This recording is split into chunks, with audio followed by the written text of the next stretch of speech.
প্রধান উপদেষ্টা আর বাসভবন ঘিরে কিন্তু সতর্ক অবস্থানে রয়েছে পুলিশ। দর্শক, আপনাদেরকে সরাসরি সংযুক্ত করেছি ইন্টারকন্টিনেন্টাল মোড় থেকে, এবং যেখানে কিন্তু অবস্থান করছেন ইন্টারকন্টিনেন্টাল মোড়ে কিন্তু অবস্থান করছেন আইন শৃঙ্খলা রক্ষাকারী বাহিনীর সদস্যরা, এবং যেই আন্দোলনকারীরা কিন্তু এই মুহূর্তে রয়েছেন এই মোড়ে, এবং তারা এক দফা এক দাবি করছেন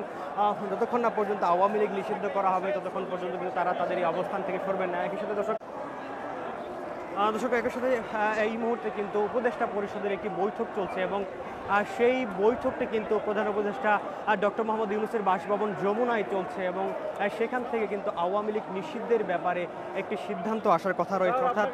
সিদ্ধান্ত হতে পারে আওয়ামী লীগ নিষিদ্ধের ব্যাপারে কিন্তু যে কোনো ধরনের একটি সিদ্ধান্ত আসতে পারে, যেই বিষয়টিকে ঘিরে কিন্তু এই মুহূর্তে আইন শৃঙ্খলা রক্ষাকারী বাহিনীর সদস্যরা সতর্ক অবস্থান নিয়েছে এই ইন্টারকন্টিনেন্টাল মোড়ের সামনে। দর্শক, তার পাশেই কিন্তু অবস্থান নিয়েছেন শাহবাগ থেকে সন্ধ্যা 7:30টায় কিন্তু হাসনাত আবদুল্লাহ যেই ঘোষণাটি দিয়েছিলেন, তারা 1 ঘন্টার আলটিমেটাম কিন্তু ঘোষণা করেছিলেন। সেই 1 ঘন্টার আলটিমেটাম শেষ হওয়ার পর রাত 8:30 নাগাদ কিন্তু এই ইন্টারকন্টিনেন্টাল মোড়ের সামনে চলে আসেন এই আন্দোলনকারীরা, এবং তারা কিন্তু বিগত 2 দিন যাবৎ অবস্থান করছেন শাহবাগ এবং যমুনার সামনে। দর্শক, আপনাদের যদি জানিয়ে রাখি,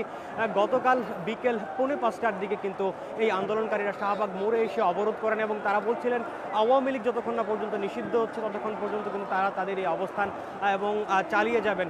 দর্শক, গত 8 মে রাত 10টার পর থেকে কিন্তু আন্দোলনকারীরা প্রধান উপদেষ্টা ডক্টর মোহাম্মদ ইউনূসের বাসভবনের সামনে অবস্থান নিয়েছিলেন, এবং সেখান থেকে কিন্তু তারা তাদের যেই অবস্থান সেখানে দীর্ঘ 13 ঘন্টা সেখানে অবস্থান করেছিলেন, এবং তারপর গতকাল অর্থাৎ 9 মে জুমার নামাজের পর মিন্টো রোডের মোড়ে কিন্তু তারা একটি সমাবেশ করেছিলেন, এবং সেই সমাবেশ থেকে জাতীয় নাগরিক পার্টির মুখ্য সমন্বয়ক দক্ষিণাঞ্চলের হাসনাত আবদুল্লাহ একটি ঘোষণা দিয়েছিলেন আওয়ামী লীগ নিষিদ্ধ না হওয়া পর্যন্ত তারা শাহবাগ ব্লকেট কর্মসূচি কিন্তু চালিয়ে যাবেন। সেই ঘোষণার পরে কিন্তু গতকাল বিকেলে শাহবাগ অবরোধ করেন এই আন্দোলনকারীরা, এবং এখানে যেমনটি বলছিলেন হাসনাত আবদুল্লাহ আজকে সামাজিক যোগাযোগ মাধ্যমে তার একটি পোস্টের মাধ্যমে,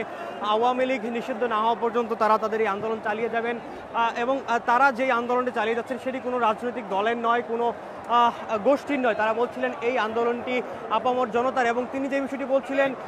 ফেসিবাদ বিরোধী জাতীয় ঐক্যের ব্যানারে কিন্তু তারা তাদের এই আন্দোলন চালিয়ে যাচ্ছেন, সেই ঘোষণাটা কিন্তু তিনি আজ দুপুরের দিকে দিয়েছিলেন। দর্শক, এই মুহূর্তে কিন্তু পুলিশের কড়া অবস্থান রয়েছে ইন্টারকন্টিনেন্টাল মোড়, অর্থাৎ যেখান থেকে প্রধান উপদেষ্টার বাসভবন যমুনা অভিমুখে যাওয়ার এই সড়কটিতে কিন্তু পুলিশ ব্যাপক সতর্ক অবস্থান রয়েছে। পুলিশ সদস্য রয়েছেন, এপিবিএন সদস্য রয়েছেন, এছাড়াও কিন্তু র্যাবের সদস্য রয়েছেন, এছাড়া পুলিশের কিন্তু জল কামান রয়েছে বেশ কয়েকটি, এছাড়া রায়ট কারও কিন্তু রয়েছে। নিরাপত্তার স্বার্থে কিন্তু এই গাড়িগুলো নিয়ে আসা হয়েছে এখানে।